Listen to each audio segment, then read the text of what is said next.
Sophia Hansen, General Manager for Newcastle County's Department of Community Services, and I'd like to welcome all of you to the groundbreaking for the Route 9 Library and Innovation Center. Thank you for being here with us to share this special occasion. I'd like to introduce a list of guest speakers we have today.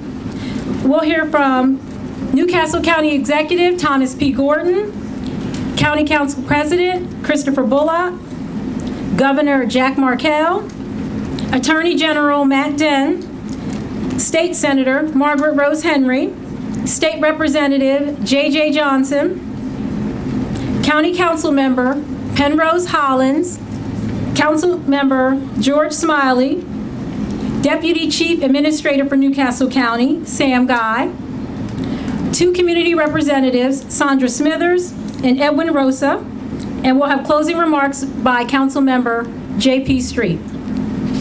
And at this time, I'd like to ask Leonette Davis Collins to lead us in the national anthem, followed by Lift Every Voice and Sing. Please welcome Leonette Davis.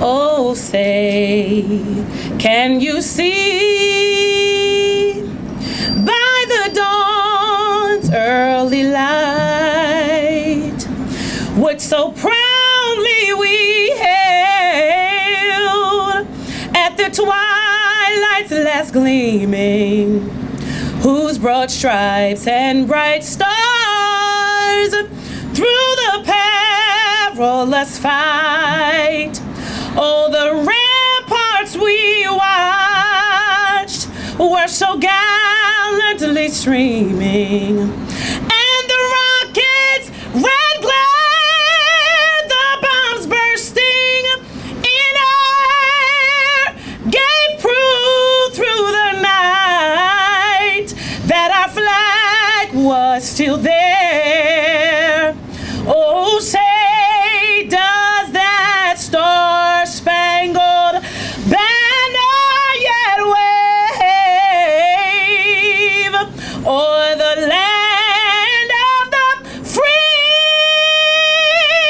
and the home of the brave? Yeah. Now for our Black National Anthem, if you can sing along with me. Lift every voice and sing till earth and heaven ring, ring with the harmonies of liberty. Let our rejoicing rise high as the listening skies. Let it resound loud as the rolling sea. Sing a song full of the hope that the dark past has taught us. Sing a song full of the faith that the present has brought us. Facing the rising sun of our new day begun, let us march on till victory is won.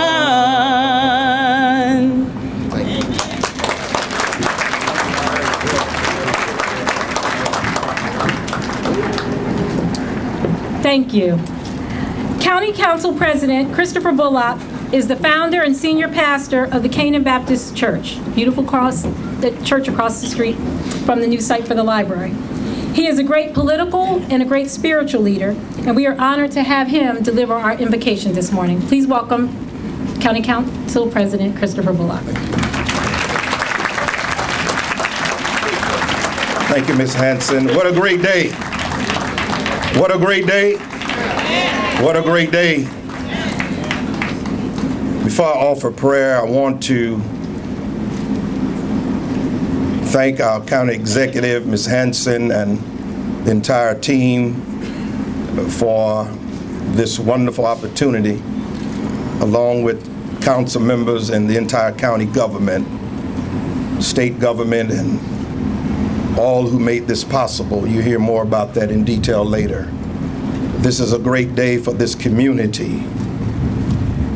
When others have seen this as a desert, we have seen this as an oasis.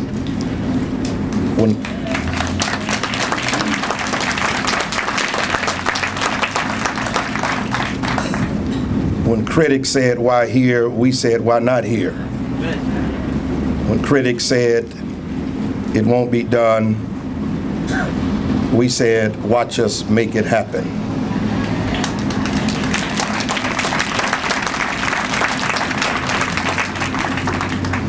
So this is a day of celebration, a day of unifying this community, a day of hope for our children and this community.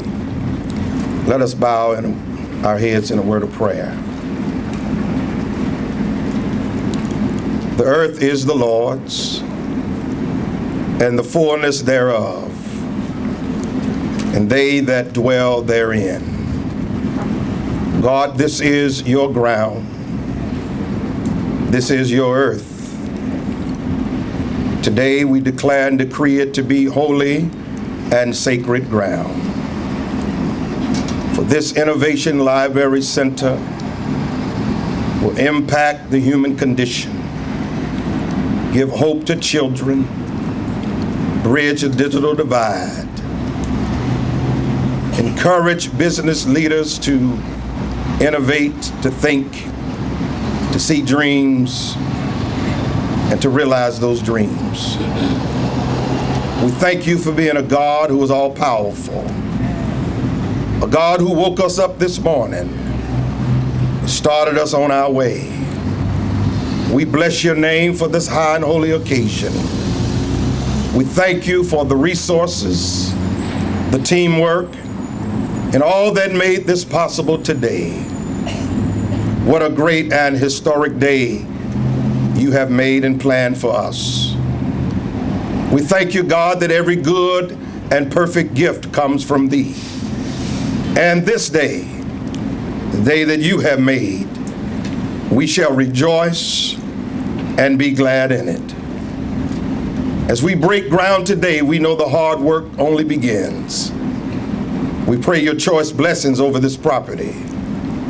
We thank you for the architect, construction team, and all of the county officials, both unelected and elected, our library and community services, and the great people who make up county and state government, our civic association, this neighborhood. We thank you. Where blight did exist, light will now rule. We bless you and we thank you. In the name of Jesus we pray. And all the people said amen. Amen. Thank you, Caney, for coming.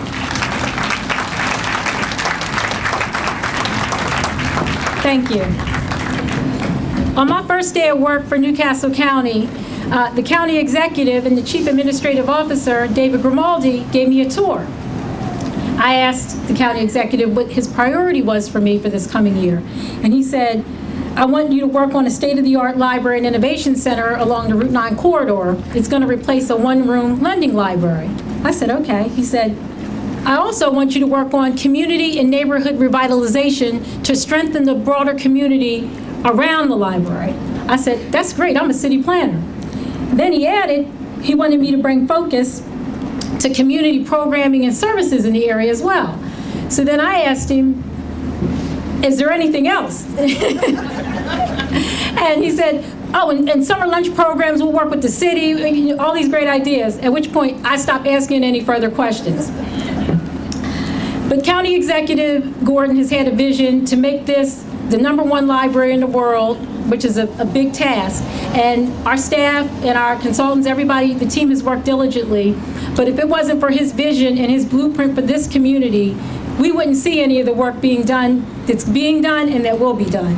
So it's my great honor to introduce my boss, Newcastle County Executive Thomas P. Gordon.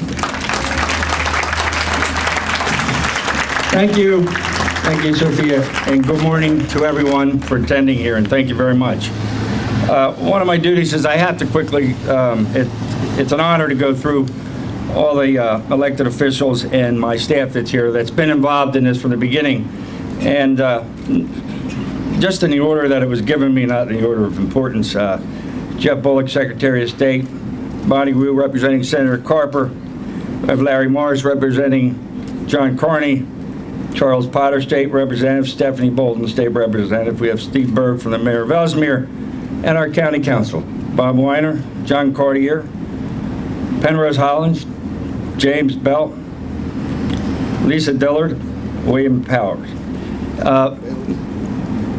Did I say James? It's Bell. Yeah. Sorry. It's the last thing you want to do. For my staff, Chief Administrative Officer Dave Grimaldi, Jim McDonald, Chief of Staff, Tony Gardner, Chief Administrative Service Officer Henry Marcus Henry rather, got it, 2 first names. Policy Director Anthony Prado, Communication Trinity Navarez here from the Sheriff's Department. We have our Chief of Police Elmer Setting and our Director of Public Safety Joe Bryant. Mike Coop, Chief Finance Officer Christine Dunning, Chief Human Relations Officer George Haggerty, Land Use, our County Attorney Bernard Pepikai, John Merritt, Special Service GM Jeff Miller, Communications, Cheryl McDonough, Risk Manager. We have representing Senator Coons, Ed Simone, Phil Potts. We have Michael Spencer, Mayor of Newport, Register of Wills, Zero Property. City Council, we have Darius Brown, Hanifa Shabazz, and Justin Wright. And that was what we had as of a few minutes ago. Let me start by saying all those people have been involved in such a tremendous event, but a lot of credit goes, and when I talk about, we have 10 libraries, we run 5 contractual libraries, that's 15, I think I built 6.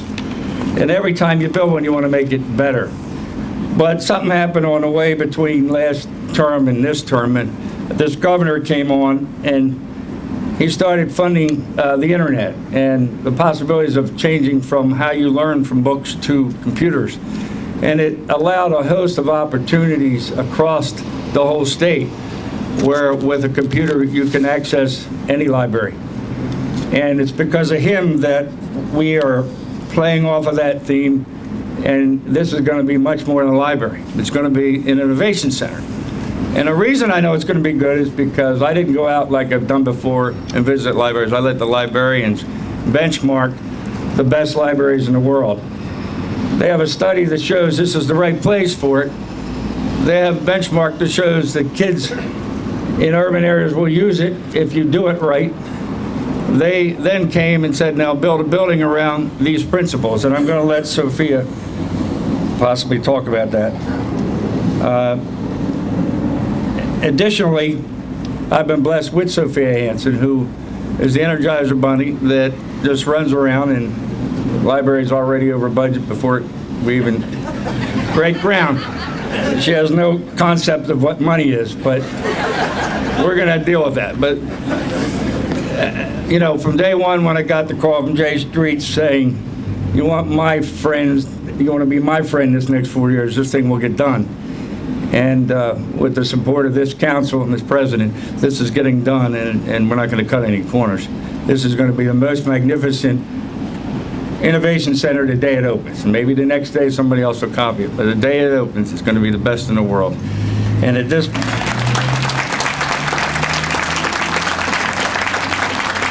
a shout out to my church this year, it's Cana. And I want to introduce a wonderful man who I said, whether it's Wilmington Library with 3D printers or the whole state's trying to go and copy the things that are being done, and it's because of our governor's vision. And I just want to thank him and his support and introduce our great governor, state of Delaware, Jack Markell.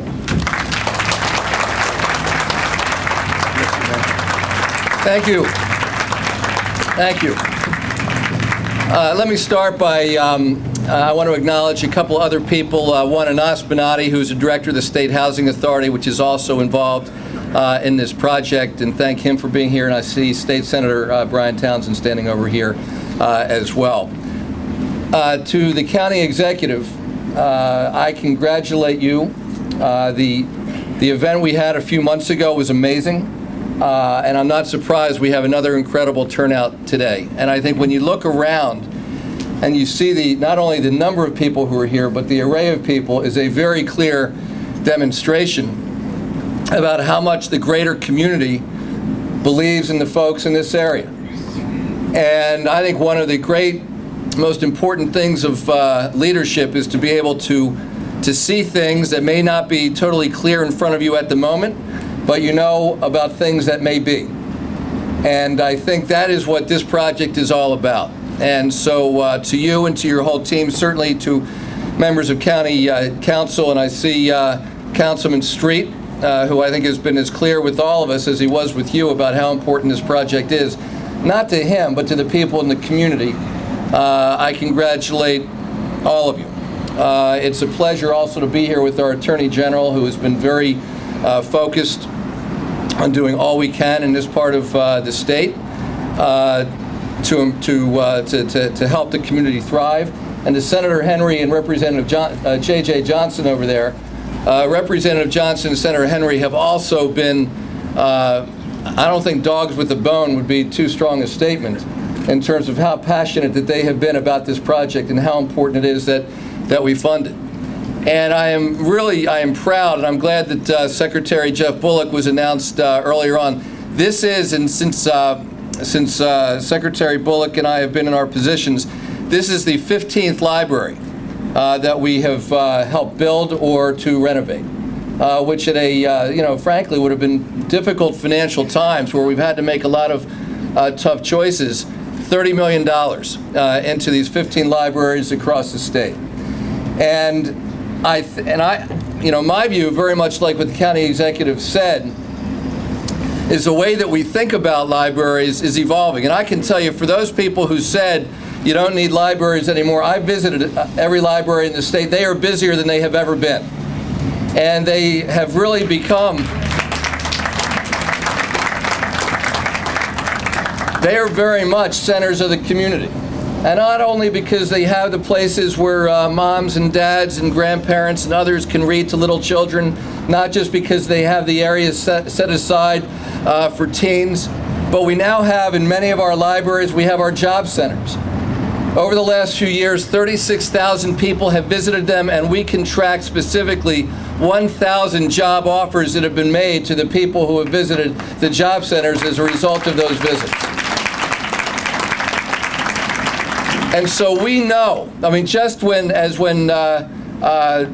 Council President Bullock decided to put Canaan right here, we saw what that can mean to a community.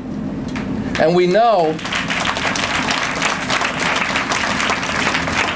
and we know that what this Innovation Center will do is it's going to give people an opportunity to learn, to gather in a safe place where they have access to the most important tools of the modern day, where they can go as far as their potential will take them. Now, in the end, there's a limit to how much government can do, because it's important, and this is true of the kids in our schools, it's true of all of us, that we do everything that we can. But it's important that those of us in the roles that we are in try to meet them at least halfway. And I really do believe that when this facility is finished, it'll be a magnet, and it'll show what we can do when we work together. And the beauty of that and the magic of that is not going to be just in the facility itself and the beautiful glass and all the equipment inside. And it's going to be what people do to transform their lives. And I think years from now, people are going to look back at this day. And they are not going to remember necessarily who the governor was or who the county executive was or who the members of council or the legislature. That's not what they're going to be thinking about. But they will know that sometime back in 2015, a whole bunch of people from the government and from the private sector, from our philanthropic community and others, our school districts, all got together and said, we're going to make a stand now, we're going to make an investment now, so that decades from now, those who don't know us from today, they will have more opportunities because of the work that you all have done here today. I congratulate all of you for making this happen, and I'm excited about what this Innovation Center will mean for all the people of the Route 9 corridor and for all the people of Newcastle County and beyond. Congratulations to everybody. Thank you, Governor.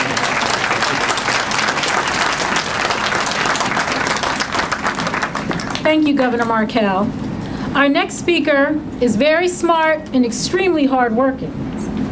He has served as Insurance Commissioner, Lieutenant Governor, and is currently the Chief Law Enforcement Officer for the state of Delaware.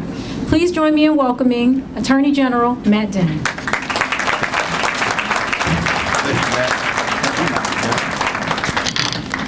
Good morning, everyone. I actually hope that that we do remind people 15 or 20 years ago who helped make this happen. I think that's actually a responsibility that we have, because I think that this is that important.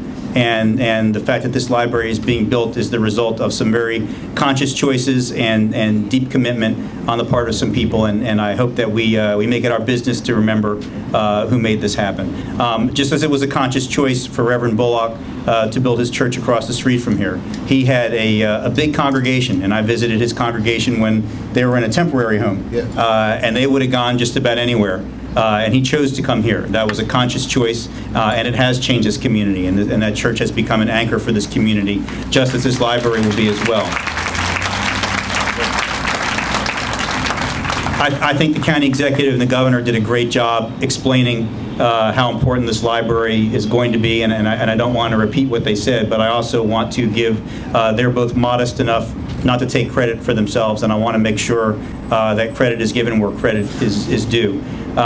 First, as far as with respect to the governor and Senator Henry, Representative Johnson, this has been a very, very rough 6 or 7 years for the state of Delaware. These have been the leanest times that the state has faced in a long, long time in terms of the resources that it has to spend. And it was a conscious choice on their part to invest in libraries throughout the state, and including this library. And there were real difficult choices that had to be made, and opportunities to spend money on other things that had to be passed up, and they chose to invest here. And Secretary Bullock was a huge part of that as well, and I'm glad that he is here today. And they deserve to get credit for that, because that was a conscious choice.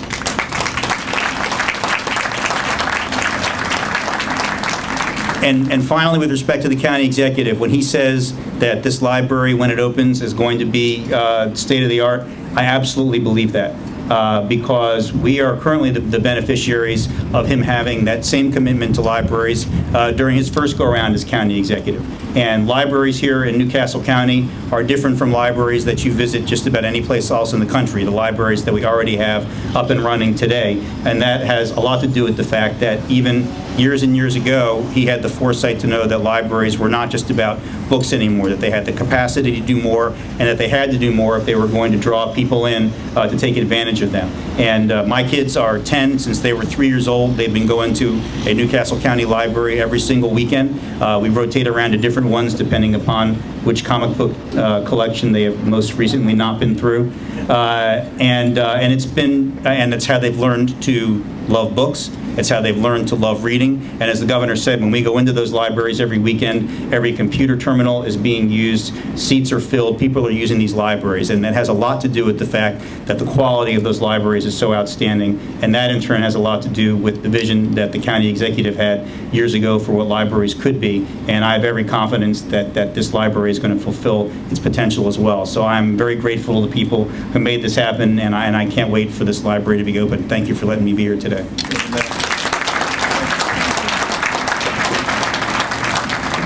Thank you. Before I call Senator Margaret Rose Henry to the microphone, I have to share a story with all of you.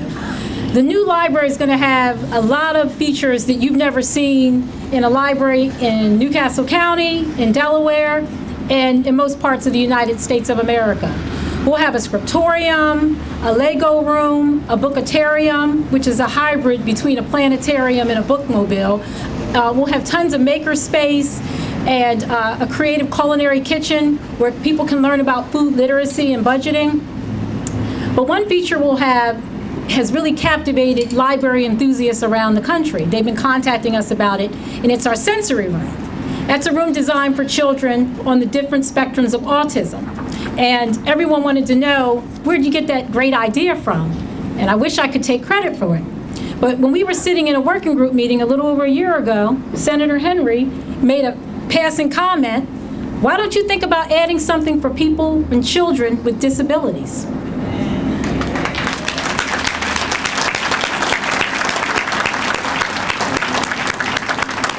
And I have to be honest, that wasn't an idea on anyone's radar, but when she said it, we knew it was the most amazing thing we'd actually have in this building. And so I would like to call a speaker who's both brilliant and caring to the stage to give remarks. Senator Margaret Rose Haynes.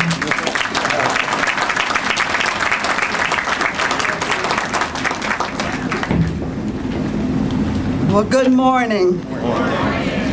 And all of our elected officials and our citizens, welcome. This is a wonderful day, and as our pastor said, this is the day that the Lord has brought to us in fulfillment of a dream. I want to thank especially Sophia Hansen for being part of the dream of providing services for all of the people in our state. This library, thank you. This library will be like none other we've ever seen. Our county executive sent his team all over the world. So this is not a library like Brandywine 100 or Newark, nothing bad about them. But it's a unique library to meet the unique needs of special people, the people of our community, the Route 9 corridor. And it's my honor and privilege, along with Representative Johnson and Councilman J Street, to represent this awesome community who deserve to have a first-class library, who deserve to have this opportunity. I want to take my moments to remember Mae Jarman, who really worked tirelessly to make sure that this happens.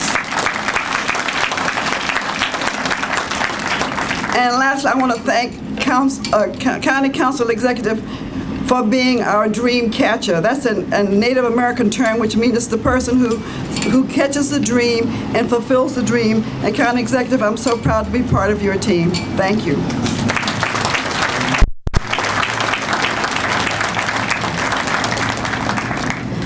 Thank you. State Representative J.J. Johnson and his wife Ernestine have been avid supporters of this Route 9 library project. I think both of you have attended every community and planning session we've had for this site. Representative Johnson is on the Joint Finance Committee and has been a major asset to this project. So please join me in giving a warm welcome to Representative J.J. Johnson.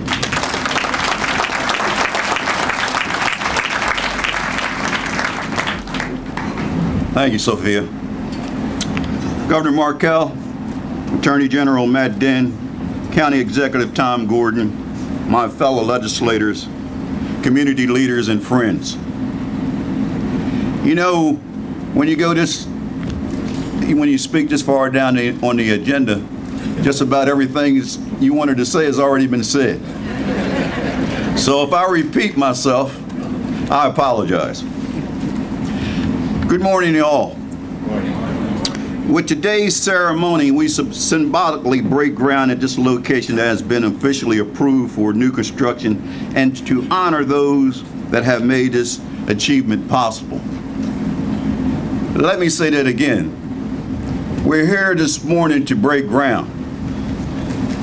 I was at a Civic Association meeting last night, and one of the members of the Civic Association said to me, he said, I understand we're having a ribbon cutting tomorrow. I said, oh no, we're not having a ribbon cutting. That'll be later on. This is groundbreaking. This is a milestone, but this does not complete our journey. I'm looking forward to the ribbon cutting. But let me begin by thanking a few people. I'd like to thank Governor Markell and his staff, State Department Secretary Jeff Bullock, who I used to bug every time I saw him, say, how are we doing, or do we have the money? And every time he came to Joint Finance Committee hearings, he kind of hid from me. But I thank you, Jeff.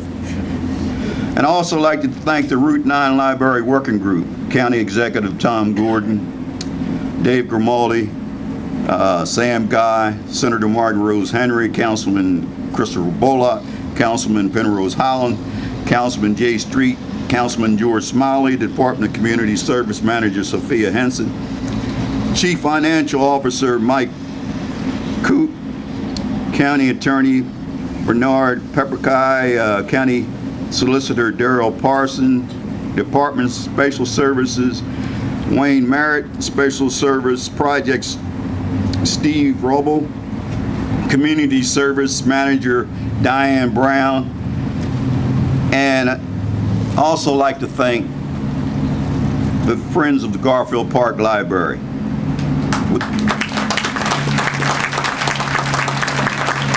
And the President, Lee Jarman. Senator Henry mentioned May Jarman. May Jarman's not here with us this morning, but I believe she's here in spirit.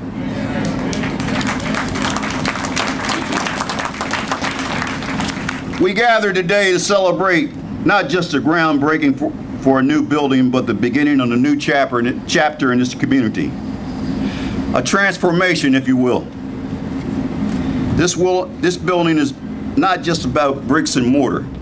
This will be a place where kids, adults, and senior citizens can explore, discover, even transform. This Library Innovation Center will help them explore their passion and maximize their unique talents. With books, movies, music, magazines, newspapers, internet access programs, workshop, and community collaboration. Another role libraries have played, and the governor mentioned it, the libraries have grown into the primary link for job seekers, employment preparedness, and potential employers. Residents will be able to come to this library to search for and prepare for jobs, which is very much needed in this area.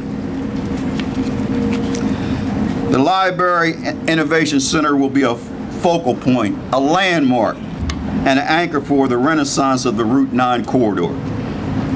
It will be limited only by our imagination. Let me close by giving a shout out to my friend, colleague, who saw a vision and would not take no for an answer. A person that has the tenacity of a bulldog. He and I served together, playing a good cop and a bad cop. Sometimes I wonder what role is mine. But this person is the true architect of this building, Jay Street. Thank you, Jay.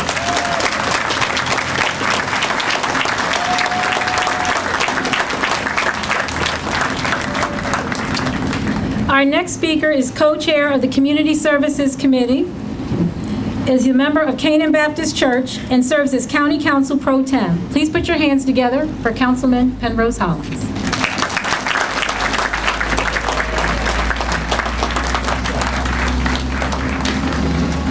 Good morning. I am very grateful to join all of you this morning as we break ground for an institution that will prove to be an opportunity renewed for learning, for growth for the Route 9 corridor. I am honored to join County Executive Tom Gordon, all of the officials here from Newcastle County, Governor Jack Markell, and the officials here from the state of Delaware, including our Attorney General Matt Denn. This is a transformation that's continuing for this area. Some of the residents of this area may recall this transformation began when County Executive Tom Gordon started his first term as a Newcastle County Executive.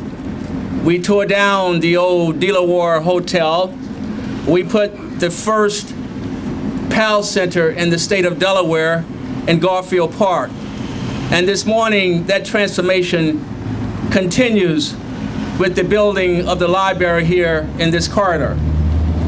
Traditionally, libraries have been known for the preservation of history, the enhancement of knowledge, and to provide for the journey to personal development and lifelong learning.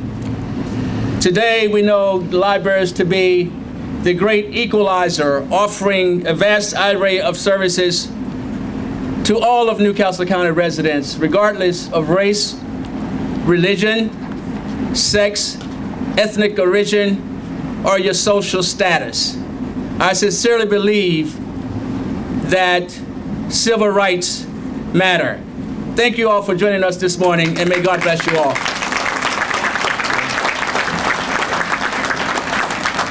Thank you. Our next speaker is Chair of the County's Finance Committee, an active supporter of this library project, and someone we depend on for special projects throughout the county. Please put your hands together for Councilman George Smiley.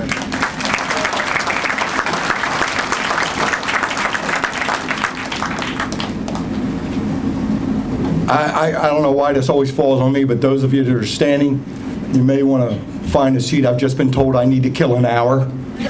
So, did I misunderstand? Oh, okay. Now,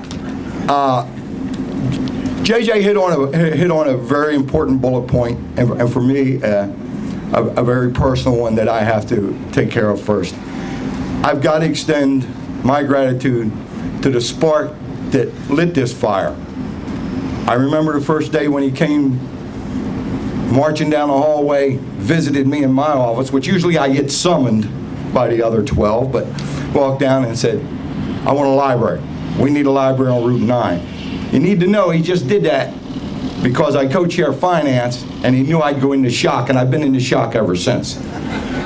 I support the library, but as this thing has grown, so have my late night cold sweats. But it will happen, it is happening, and I couldn't be more honored than to be a part of it and partner with my fellow council members and the county executive and his staff in it. On a personal note, since 1977, I've lived on the other side of that bridge behind the Superfresh. Still live there today, my family and I.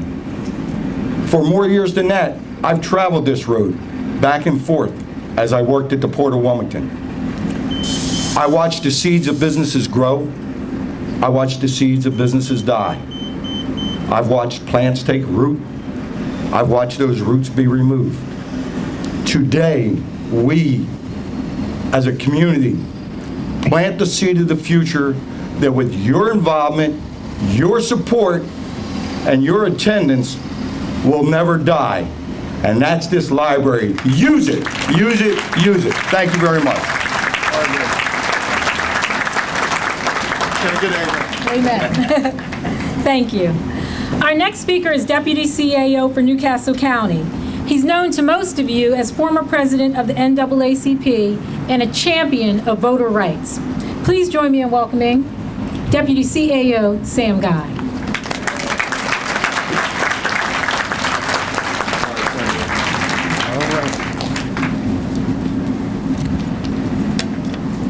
Good day, everyone. The first thing I want to say is that I'm so happy to see that there's some children here. And this is a special day when you're a child, and I know this for a fact because my father, who recently passed, he was 85. When we would drive down A Street, he would always tell me the story of the day when, as a student in elementary school, he was at the grand opening for the animal shelter on A Street.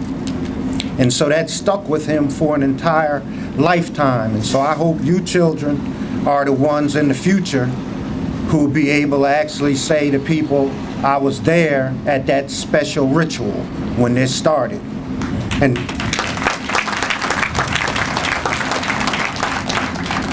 And thank you, Jay, for bringing them. I'm sorry, thank you, Councilman Street, for bringing them. We're friends, so. The next thing I want to do is I want to let everybody know that it is wonderful to work for Tom Gordon and Dave Grimaldi, because they don't have any problem making sure that the people that don't have an opportunity to have. They embrace it and consider it part of their responsibility. And so it's just wonderful for me every day to get up and know I'm going to a place where that's the spirit.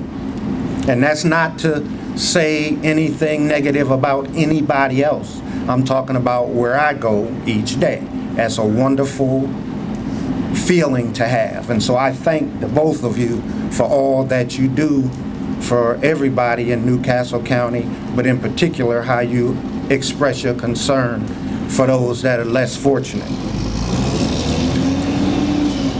I want to extend my appreciation to all the state officials, because this is in fact a joint venture. And in conclusion, I always tell people, don't get caught up in the photograph. Sometimes you need to rewind and see the whole video. And so all of you who live on this Route 9 corridor, I want you to remember that this is the 50th anniversary of the Civil Rights Act.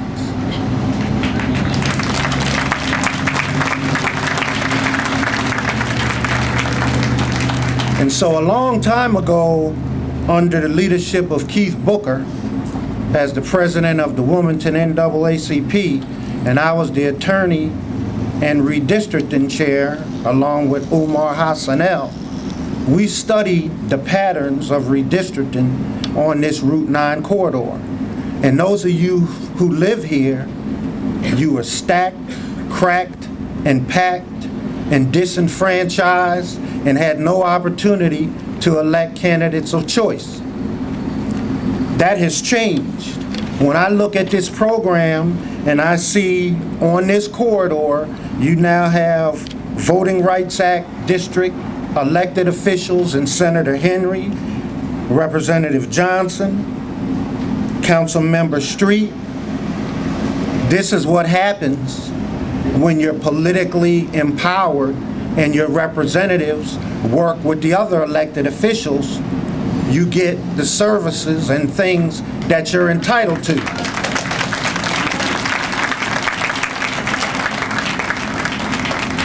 And so when you hear people talking about that redistricting doesn't matter and the NAACP is irrelevant, this is the 50th anniversary of the Voting Rights Act, and it's a long story that leads to today. So don't forget that. Thank you.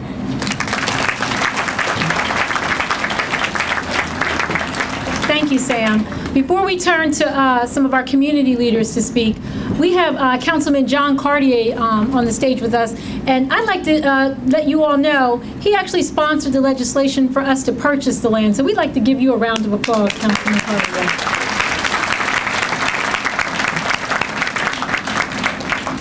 Sandra Smithers is our next speaker. She's a lifelong resident of this area, a retired teacher, the manager of Surratt Pool, president of Dunleith Civic Association, and someone who has been passionate from day one about this library. I'd like to welcome to the microphone Sandra Smithers.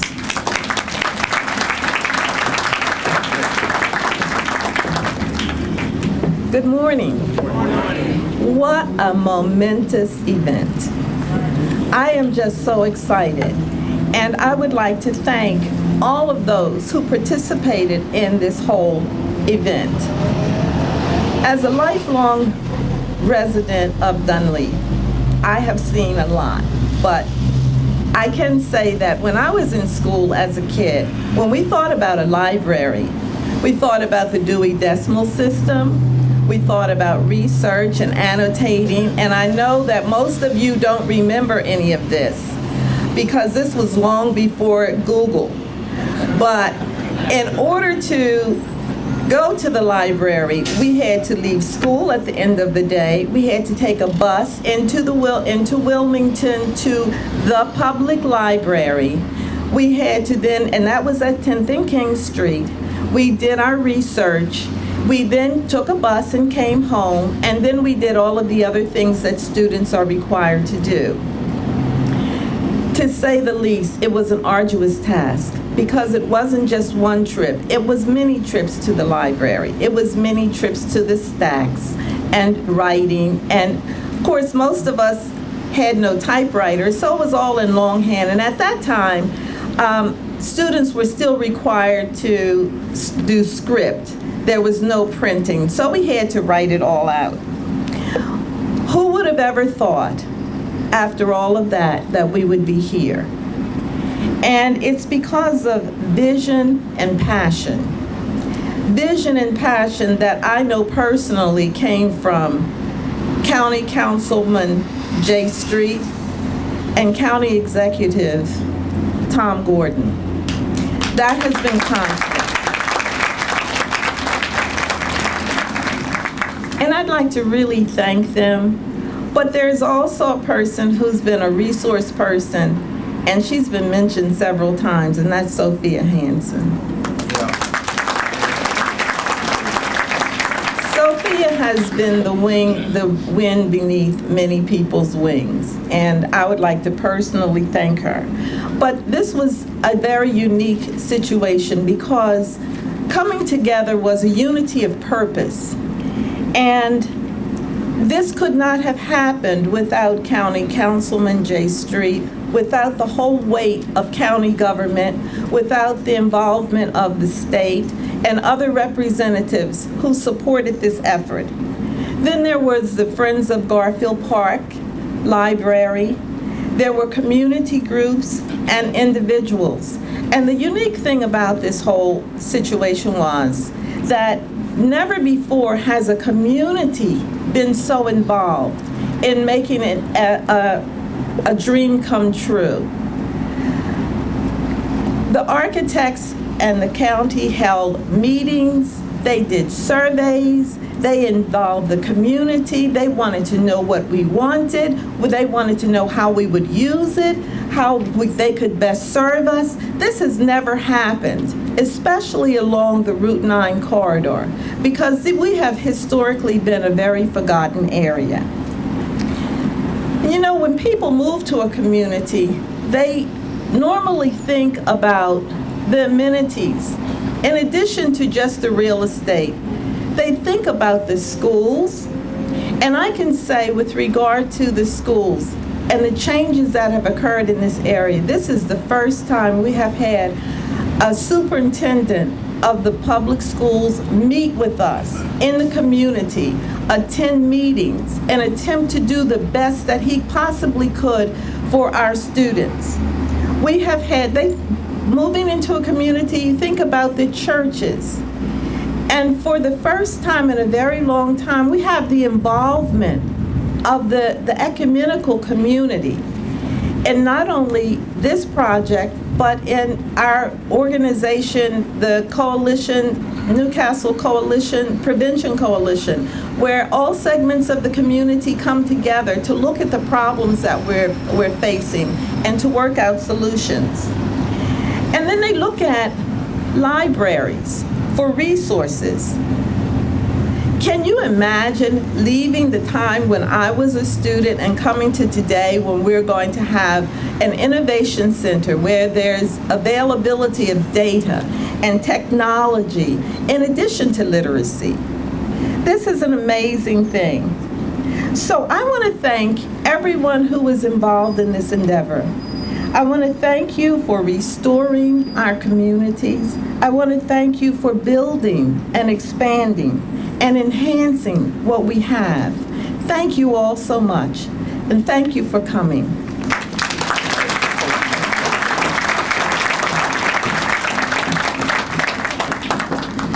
During this past summer, I was invited to the Swan Estates Community Day event by Councilmember Smiley.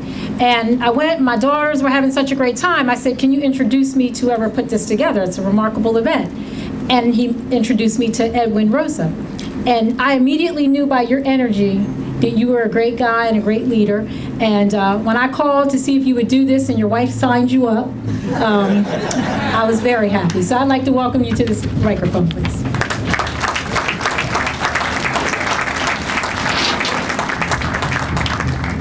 Morning. Like she said, my name is Edwin Rosa for the Swanswick State Community. This is great. This library will benefit all the kids and the surrounding communities. Also, keep them out of trouble at school. This is great. I mean, I cannot ask no more than what happened today. And they asked me if I was going to be nervous. I said, no, I'm excited. I'm really excited about what's taking place here today.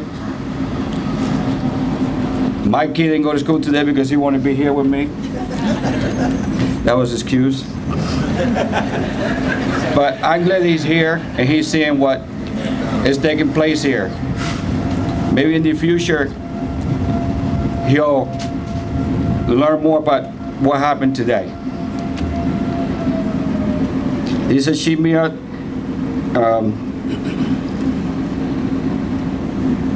These things like these around this neighborhood, the surrounding communities really benefit from this. Hopefully, everybody keep it and use it. Thank you so much for being here.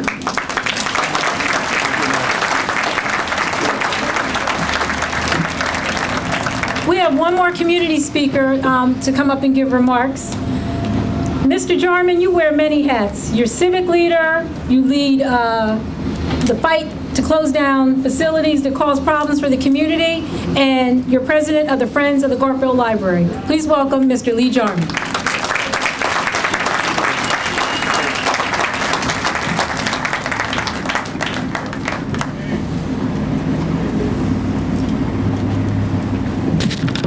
Good morning. I am somewhat mixed up this morning. Every time I hear my wife's name, May, I'm touched. She was an awesome woman. Everything that I've done has been because of her.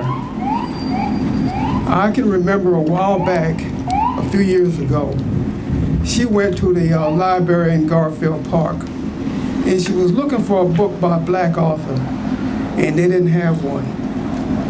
So she came home and told me. So I said, well, what are you gonna do? She said, to me, what are you gonna do? So anyway, she called the general manager of that department, and that general manager suggested that she get involved. Once she got involved, she formed a nonprofit, Friends of Garfield Park Linden Library.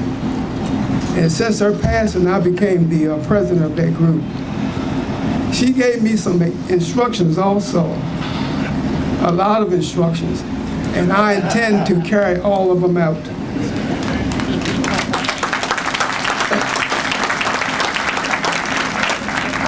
A little bit about me. Most of you, I think, perhaps know me, but I am the president of Overview Gardens in Garfield Park Civic Association. I'm the chair of the 913th Alliance, which consists of about 12 to 13 civic associations down Route 9, including Southbridge.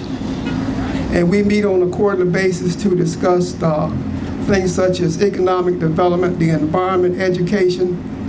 And speaking about education, one of the things May told me is that we want all of our children to read by the time they're 3 years old, just like my grandson was doing when he was 3. And I made a commitment to do that, and I also made a commitment to link the Colonial School District with the library here. And I had the opportunity to meet the new superintendent, Dusty Blakey rather. And so we are involved in doing some things. But most important of all is this library here. And we are excited about this library. And there's a word that I want to say. I won't expound on it, but it's invisible. And I'll just say this community is not invisible.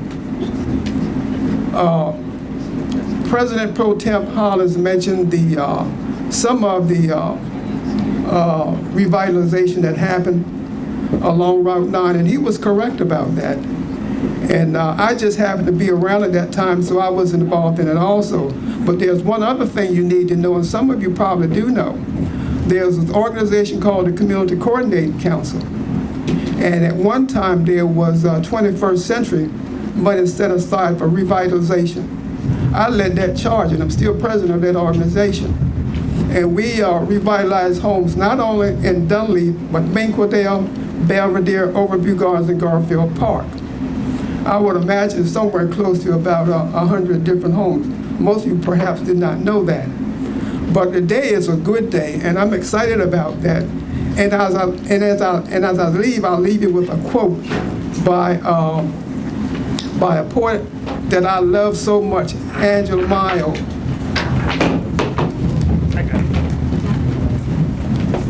And that quote says, "Nothing will work unless you do." Thank you.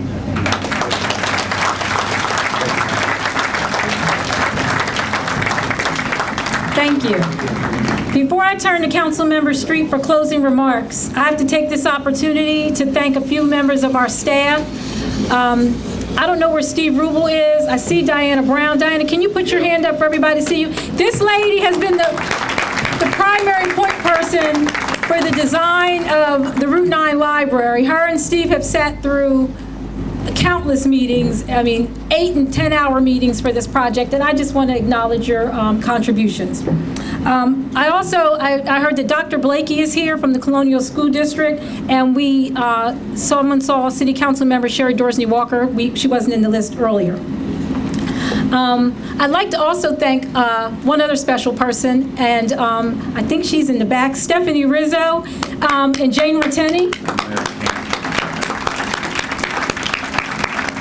They helped put this event together today, and the county executive has added, Larry Tan is here from the executive office, so we could give him a round of applause. And before Councilmember Street comes up, we have lunch here and here, so we welcome you to stay after the celebration to join us for lunch. And the councilman has served over 40 years in public service and is primarily known as an advocate for children, and I believe some children are coming up with him to the stage. So please give a warm welcome for Councilmember Street, Javier Paula, and her 2 lovely children.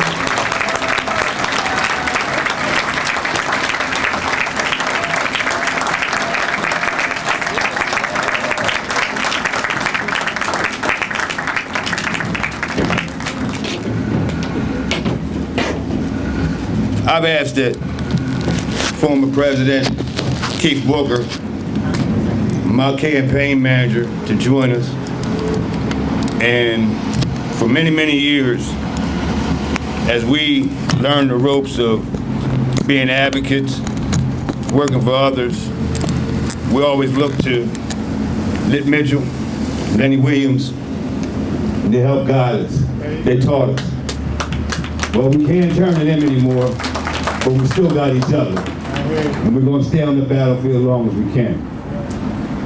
And the fact of the matter is, if Keith hadn't got me elected, might not have been no library. But I wanted to bring my lawyer and my doctor and their mama up here. Because I want everybody to stay focused on, in my thick head, what this is about. Javier Paula is a resident, Simon's Garden, mother of these 2 children. These 2 children come to Hilltop Lutheran Neighborhood Center every day. The 3 of them attended every planning meeting and participated in the session. And it got to the point where my lawyer, Janae, I walk in the center in the morning, she said, Mr. Street, you coming to the meeting tonight? And I was like, I'm saying to myself I wasn't, but I am now. And I don't know what they want to be. We had a discrepancy at the center, Mom and I, and Mom said, well, I'm gonna have to make a change if you don't change the policy. And I said, well, if I do it for you, I'm gonna have to do it for everybody. She said, I think that's what you should do. Well, I didn't do it. So she decided she's gonna take them somewhere else.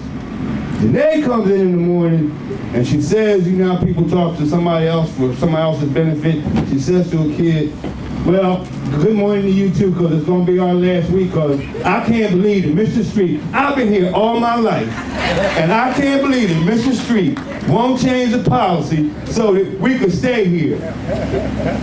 I stopped her. I called Mom in. I called her in. And that policy got changed immediately. So that's why she's my lawyer. But they participated in this. I'm not going to tell you, what they think about it. Janae?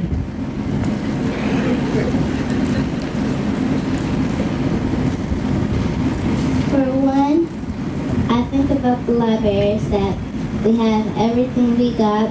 They have the library so the kids can have more education. They have art classes and different kinds of classes for like parents and adults and kids.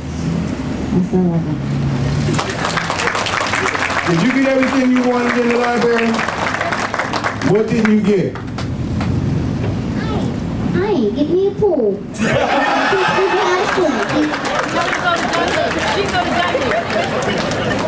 James, come tell us how you feel about things, man. So, kids today say, what's the point of reading, even though it isn't fun? But reading gives us education. So does having fun for some kids. So, if we incorporate a library so kids can have fun and read at the same time, nothing can go wrong. Come in. Mom, you're doing a heck of a job.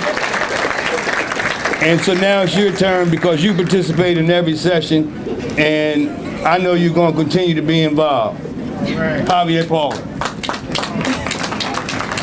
It warms my heart because I didn't prep my kids on what to say, and they did a good job. They handled themselves very well. When I was young, about their age, I was very interested in the library and learning.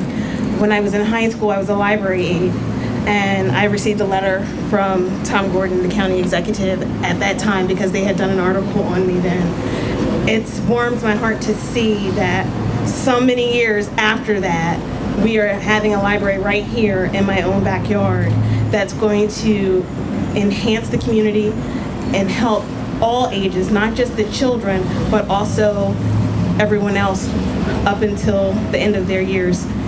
Learning is limitless. The only limit you have on your education is what you set.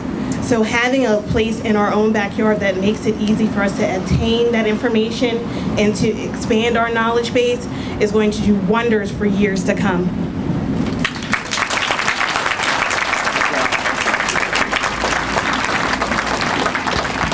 I would be remiss if I didn't take the time to thank some of the people who shared this dream with me, shared this vision, and made it happen, making it happen. The fact of the matter is, I have to start with the county executive, and true to his promise, all I asked for was a library. He said, no, I'm gonna make it the best library in the world at the time.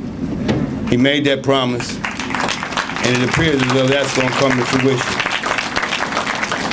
And everybody talks about me, but the fact of the matter is, nobody on county council voted against it, and county council supports this. It doesn't happen without all the members of council and us working together.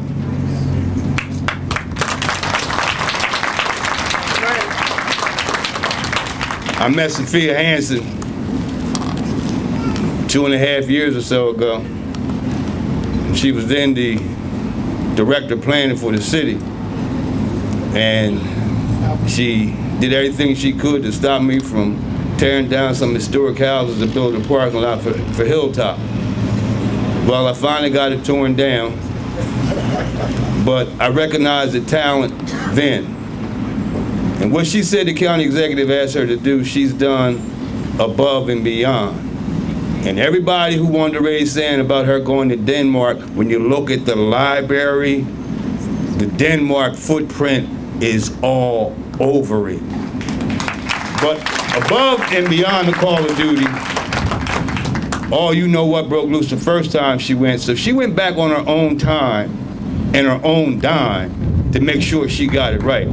Thank you so much for your commitment.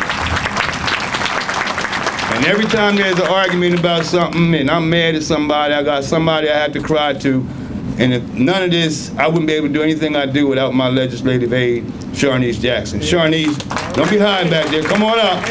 Stand up.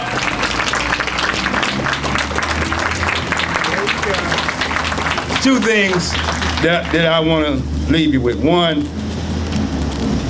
when a government purposely and intentionally takes away a community's schools, it knows full well that it's destroying its infrastructure. What happened out here with the Dunley School, the Rose Hill School, the former Millside School, and those schools that got closed is part and parcel to the 1968 Educational Advancement Act that resulted in the 1978 school desegregation order. Should never, ever happen again. And to make matters worse, the government allowed heavy industry and a dump to be built adjacent to a residential community. That should never happen again. And I am truly grateful that this library is the beginning of what I think is a revitalization of the area. And finally, from my end, it's all about them. And see, they're gonna learn to study at the library, and when it comes time to do their papers in high school, they're gonna be at the library. When it comes time for them to study for the SATs, they're gonna be at the library. When it comes time for them to graduate from college, they're gonna be at the library. And they're never gonna forget the foundation that was they received at the library. So when they go to take the medical boards, the bar, the GREs, or whatever it's going to be, they'll always remember that they got their start at the library where they learned and they had fun. And talk about level the playing field. Up until last year, all they had was this field. My favorite entertainer, everybody knows me, my favorite entertainer is the late, great James Brown. James Brown, one of his favorite tunes was, my favorite tune of his was, I don't want nobody to give me nothing. Open up the door and I'll get it myself. In the instant matter, I don't want you to give them anything. Governor, Mr. Executive, build the door, open up the door, and they'll get it themselves. Thank you very much. Thank you. At this time, we're going to have the official shoveling of the ceremonial dirt, so I ask everyone on stage to grab a hat.